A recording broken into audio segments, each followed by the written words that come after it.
Okay, wonderful. We've developed this image, and now it's time to sort of, just like we do with our thoughts, we can kind of rework it a little bit and do a couple of different things with it, and then see if that helps us to feel any differently. Okay? Okay. So last time, or when this image came up for you, there was that anxiety, that nervousness, and that dread. So let's keep that in mind and see if those emotions change at all, or even a new emotion emerges after we do a little bit of work with this image, okay? Okay. So you've got your worksheets there in front of you.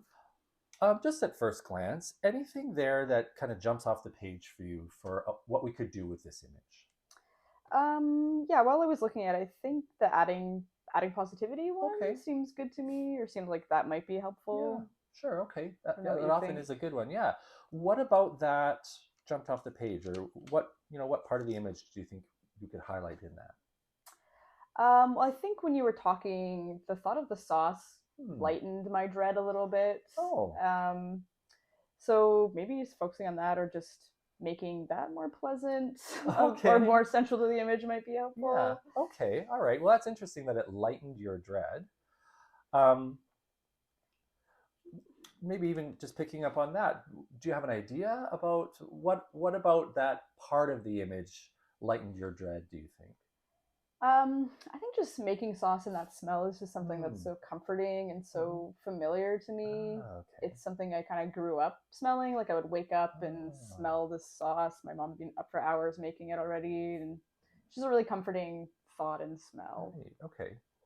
So there's some nice childhood memories of that sauce, waking up and smelling it, and it's something that she does. You also mentioned that you cook together quite a bit. Yes, Yeah. yeah, I have a lot of fond memories about cooking with my mom. Hmm. So that sauce has a lot of nice memories attached to it, both from childhood and it sounds like present day too. Yeah, for Yeah. sure. Okay. I wonder if we could do a similar thing with this that we did with the previous image, and just kind of look at the five senses here and see if we can really make a nice narrative around this. When you think about the sauce, I want to go to the scent again because it seems like that's a really important piece. You had mentioned the spices and the meatballs and the tomato smell. Anything else that you want to kind of highlight out of those particular parts of the smell? Maybe just the deep tomato meat Mm-hmm. smell Okay. that's just kind of wafting through the air. It just Okay. takes over all the other scents that might be in the Mm-hmm. house. Mm-hmm. Wonderful. So a deep tomato meat smell that just Mm-hmm. wafts. I like that word, wafting through the house. Okay. When you make this sauce with your mother, um, I do this with my hands. Are there some textural pieces that you can kind of think about? Yeah, like when we're making it. Yeah, yeah. Oh, for sure. Yeah. So there's a ton that goes into it. I usually Hmm. get tasked with the prepping and the chopping. Prepping and chopping. Okay. So when you Okay. say texture, I'm thinking of cutting up all the onions and garlic, and maybe even mixing the meatballs is a big textural step. Okay. Is that done with your hands? Yeah, it Yeah. has to be because she always makes so many. So Okay. it's like a big hand, and it's kind of gross, but it's kind of nice at the same time. Okay. Yeah. I can relate. Yeah. Kind of. It's very. So what would be the words you'd use for that feeling?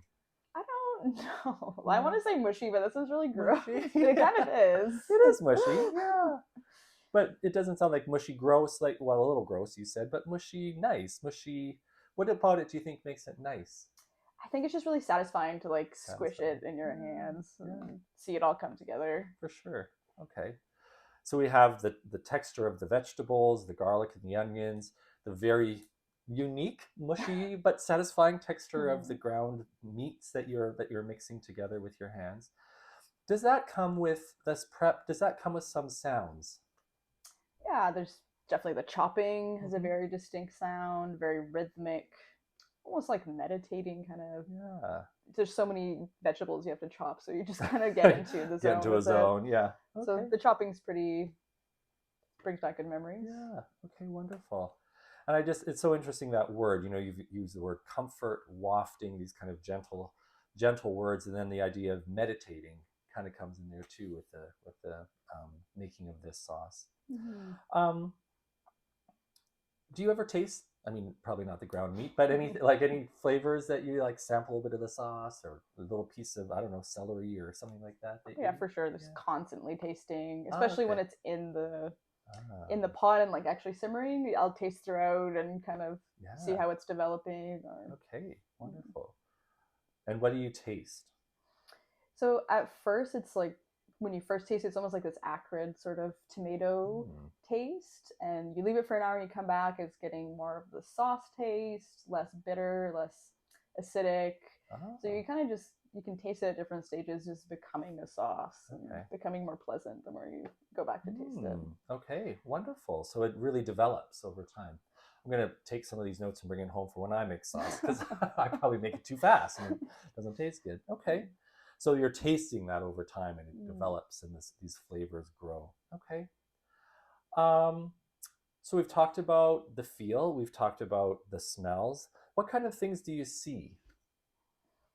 Um, well, when I'm chopping, I'm really focused on what Mm-hmm. I'm doing. So Yeah. I'll see myself chopping. Chopping. Yeah. There's a lot of my mom in the area, like so Yeah. I'll see my mom kind of pointing Yeah. things out or Yeah. telling me what to do. Mm. Mm-hmm. A lot of pleasant smiles from my mom. She likes doing it Oh, too. pleasant smiles from mom. Okay. And when you had mentioned hearing your mom telling you what to do, is that a piece of what you hear? For sure, yeah. Yeah. Yeah, there's a lot of like chit chat that goes on as we're cooking, and then interjected is just like demands about what to Oh, do. okay. But loving demands. Loving You know, demands. just even though I've done this a million times, I know how to do the sauce. She Mm. always tells me what to do as we're cooking and Okay. instructs me, and Instructions. we might bicker about that once or twice. Okay. Is that bickering kind of a negative thing or does it? No, it's like lovable banter. We're Okay. Italian. We like, Oh, okay. yell at I each see. other and stuff. It's very loving. Right. Okay. Loving banter. Lovely. Okay. As you think about this image, the smells, the textures, the sound of your mom, the look of her face, and it sounds like this happens over time. How does this make you feel? It makes me feel really warm, Hmm. if that makes sense. Yeah. It's making me smile. Smile. Yeah. So it's a really nice, happy, Hmm. warm feeling thinking about Yeah. it. Nice, happy, warm. Yeah. And so if we add this to your image that we developed before, it sounds like that image is really sort of just as you're telling mom, as you're telling her that you're coming out of the closet to her. But if we sort of put this at the front end of it, you've been doing this kind of all day and the sauce is bubbling away there. Mm. What does that do for the image as a whole? It definitely lightens the image Mm-hmm. because it's such a nice memory I have with my mom. It's Yeah. something we do so often, and it's such an easy interaction we have that it Hmm. makes maybe that scary interaction feel less Right. intimidating. Okay. Kind of Nice. lightens the dread I've been feeling. Yeah, and you'd said that even to start. It lightens the dread, it adds sort of this other element to it. And if you think about the intensity of the anxiety, the nervous, and the dread, does the intensity of those change at all? Like if you think about where you started and then where it is now, where would it have started and where would it be now? Oh, it started way up there. Yeah, So, like 1 to 100%. yeah, probably like an 80, Okay. maybe for all of them. Okay. Yeah. Strong emotions there. And so we add this kind of sauce image to it. Mm-hmm. What happens to the anxiety? It's gone down quite a bit, I think. Mm, Even just sitting here thinking about it, I'd put it at like maybe 60, 50, these yeah, feelings. sure. It's Okay. just such a nice memory. It really Yeah, helps. that's great. And how about the nervousness and the dread? The dread might be a little higher still, maybe Hmm, around, I don't know, 70. 70. Okay. Yeah. You said the nervousness? Yeah. Yeah, that's probably around maybe like a 60, 65. 60. Okay. Okay. So they all come down a little bit by adding Mm. this on. Okay, great. All right. Well, let's keep moving with this. This is sort of one way that we can use this image, work with this image. Let's see what else we can find by using some other techniques. Okay, sure.